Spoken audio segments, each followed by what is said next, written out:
Alright guys, I am back with my review of this week's TNA Impact Wrestling for October 17th, 2013. What a week for TNA, man. You got low ratings, canceled shows, people shitting all over this Dixieland t-shirt on the TNA website, which is actually pretty funny. If the comments are still up there, check it out, because people are just going crazy blasting this t-shirt. But what's really funny are the comments where people are defending the t-shirt. And some guy actually says, well, people didn't like Vince McMahon's heel turn at first either. Are you seriously going to compare Dixie Carter to Vince McMahon's heel turn? Are you out of your fucking mind?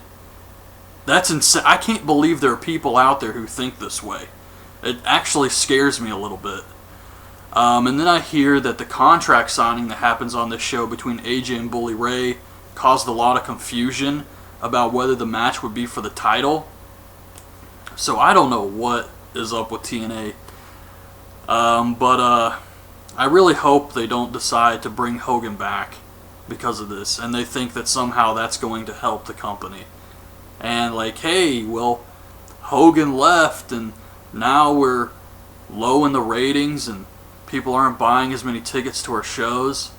Well, correlation does not mean causation, so I mean, you can't really go with that. I seriously doubt Hogan has anything to do with this shit. But anyways, the show starts off with Dixie Carter coming out with Atlas security,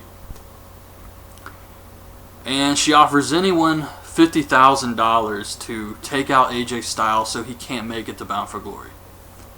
Or so he can't make it to the contract signing or something like that. And Bully Ray comes out. He says he'll do it. And then Magnus comes out and says that he thinks this is bullshit. He understands why the fans chant Dixie sucks. And he will face Bully Ray for free. And then Bully gets in his face and says Magnus is a fraud. He's a disappointment. So Magnus punches him. And that was pretty much the end of the segment.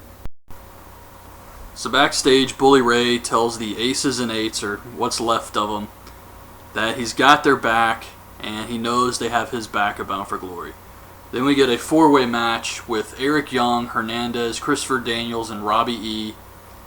And Eric Young hits the elbow drop on Christopher Daniels, and Robbie E runs in, throws Eric Young out of the ring, and steals the win. Robbie E actually won a match. I was happy about this. Match itself, nothing special. And then backstage, AJ Styles gets attacked by Jesse, and Jesse's just going off on him. And then AJ throws him into this plastic trash can and punches him in the face, and Jesse's done. He's out after that. So that was kind of silly. But yeah, I guess throughout the night, people are going to be attacking AJ Styles backstage, so that should be entertaining. AJ comes out and says he's flattered Dixie put a bounty on his head, and he's going to win the title of Bound for Glory and make her pay. And then he says, if you want the bounty, come collect. And Knux and Garrett Bischoff come out. They beat him up, and Storm and Gunner come out, and they start attacking Knux and Garrett. AJ leaves, and this leads to Gunner versus Knux. And I thought this match was pretty boring. But right at the beginning of the match, Garrett grabs Gunner's leg right in front of the referee, right in front of James Storm, and nothing happens. No one does anything to him. The referee doesn't even kick him out. So that didn't make any sense at all. And eventually Garrett calls Bully Ray out to come help him. He doesn't show. And then Knux calls out Bully Ray. He still doesn't show. He turns around and Gunner spears him for the win. But yeah, this match was really boring. Sabin tells Velvet Sky he's going to go collect the bounty, and Velvet says, but that's not you. And then we see Brooke Tessmacher taking pictures of her ass, and Gail Kim comes up and says, I don't know if you've seen Lady Tapa, but we need to work together in case she tries to come out there and attack us. And Brooke has no interest in helping her. I take back what I said about Lady Tapa being green. After those Eva Marie matches, Lady Tapa looks like fucking Shawn Michaels out there. And then Sabin is looking for AJ Styles. He runs into Samoa Joe, and Joe says that he's got to face him tonight and at the Ultimate X match, and if he can survive all of that, then he can go after the bounty. It's Sabin versus Joe, and Sabin is getting his ass kicked, so he tries to walk out of the match, and Joe goes after him. He hides behind Velvet again, and then attacks Joe, DDTs him on the ramp. And Joe makes it in before the 10 count, so the match continues. I thought the match was okay here. Eventually Joe gets Sabin in the choke. Sabin immediately taps out, and then Austin Aries runs out, hits a missile dropkick on Joe. Jeff Hardy runs out, hits Aries with the Twist of Fate, brings in a ladder, and Manic comes out and hits a crossbody off the top of the ladder onto Aries and Sabin. But he doesn't do anything to Hardy or Joe, so I guess Austin Aries is a heel again. And Aries and Sabin are going to be the heels in this match, so the odds are actually stacked against the heels at Bound for Glory, but I thought this was pretty good stuff. AJ Styles gets attacked by Bad Influence backstage, and he sprays them with a fire extinguisher and escapes like a ninja. He vanishes. And then we get another promo from Ethan Carter III, and he says he's going to be a Bound for Glory, and he's going to make Aunt D proud. So I guess the gimmick they're going with is that he's related to Dixie Carter. And the positive is that he's going to get a lot of heat right away. But just me personally, I hate stuff like this. It's hard to suspend your disbelief when so many people know he's from NXT. And I know it's wrestling. I know Brooke Hogan didn't really marry Bully Ray. I know the Aces and Eights didn't really kidnap Joseph Park. But still, it's like, why do angles like that when it's so easy to look it up and see that he's not really related to her?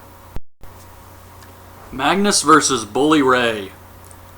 Now, I was actually wondering about something. If Dixie Carter wants Bully Ray to destroy AJ Styles at Bound for Glory, then why did she allow him to take this match?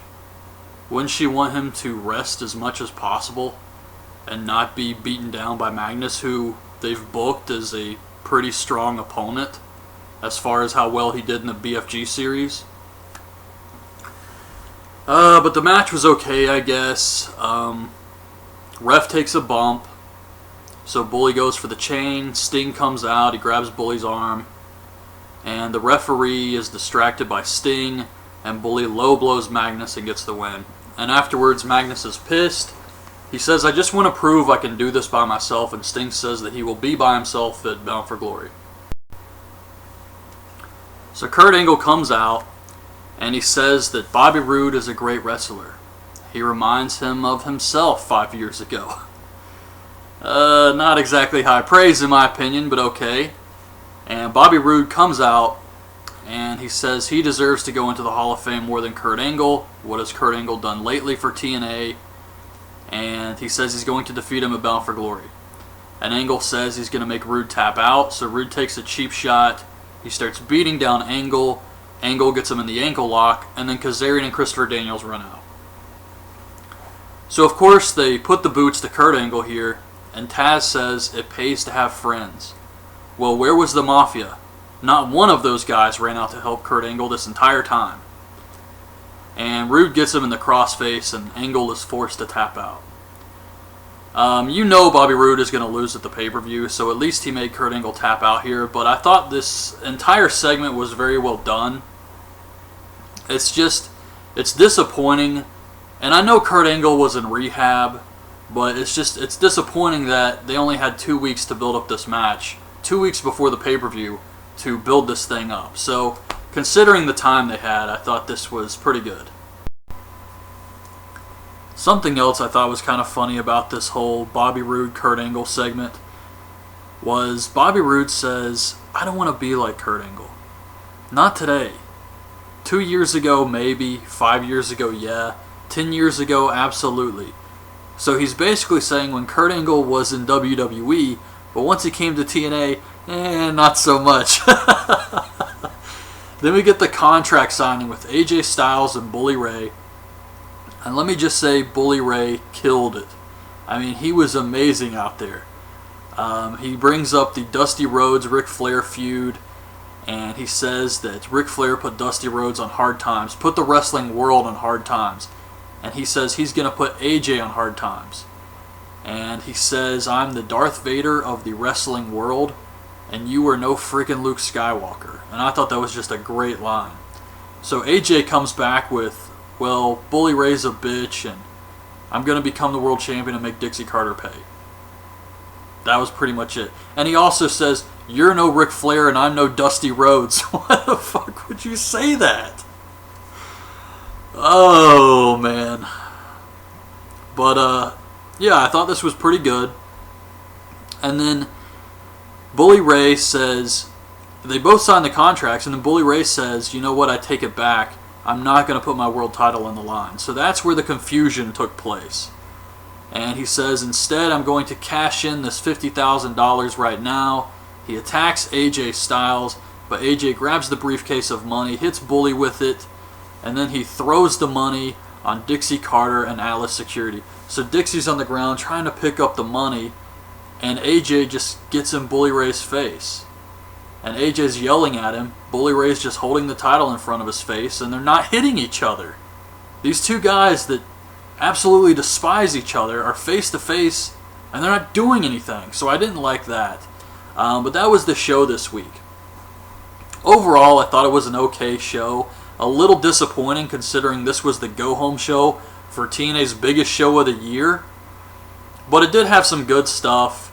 You had the Roode Angle stuff, and then you had the contract signing. The contract signing was easily the best part of the show, and that was because of Bully Ray.